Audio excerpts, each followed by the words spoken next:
Dementia Researcher with a blog and a rating. Recruitment and the sample size Jinx. When recruiting to a study, one must always take recruitment very seriously. An underpowered trial can ruin an entire study. Not recruiting enough participants can suggest an intervention is not acceptable.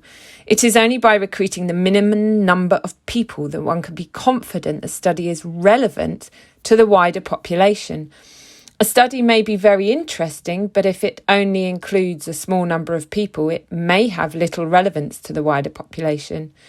And when working with people with dementia, recruitment can prove extremely challenging.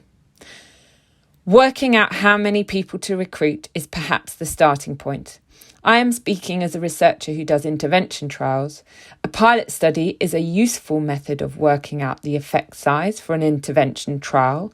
To do this, one tries out several outcome measures to work out which is most sensitive, and consequently how many people one would need to be confident the intervention effect on this measure would be the same for most of the population. Working out how many people one needs in a pilot study seems to be a bit vaguer.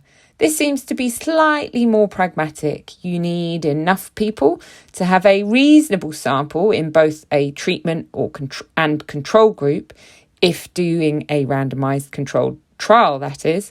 It seems somewhat dependent on what is available.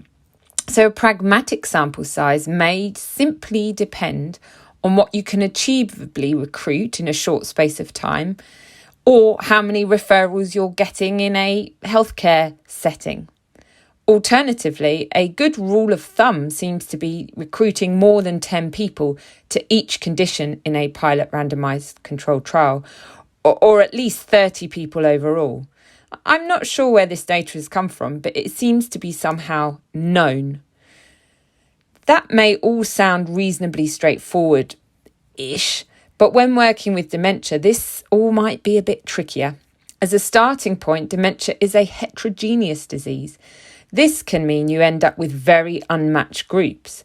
If you narrow things down, it can narrow the pool. For example, recruiting only one type of dementia may prove challenging. How do you confirm the precise diagnosis? How do you recruit enough people with a rarer dementia? How do you ensure they are all at the same stage of the disease? How do you consent people in case they lack capacity?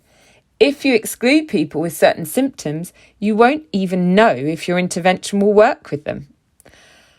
I work with people with primary progressive aphasia, a rarer language-led dementia. This is often difficult to diagnose and people fall between the cracks for several years. This means I am less likely to identify large numbers of people with primary progressive aphasia at any one centre. Even at a national centre, the people there may not all wish to participate in my study or may not all be able to consent to participate.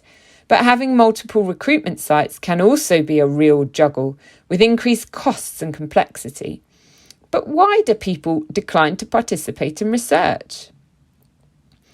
I have often found there are lots of people who favour research on a cure.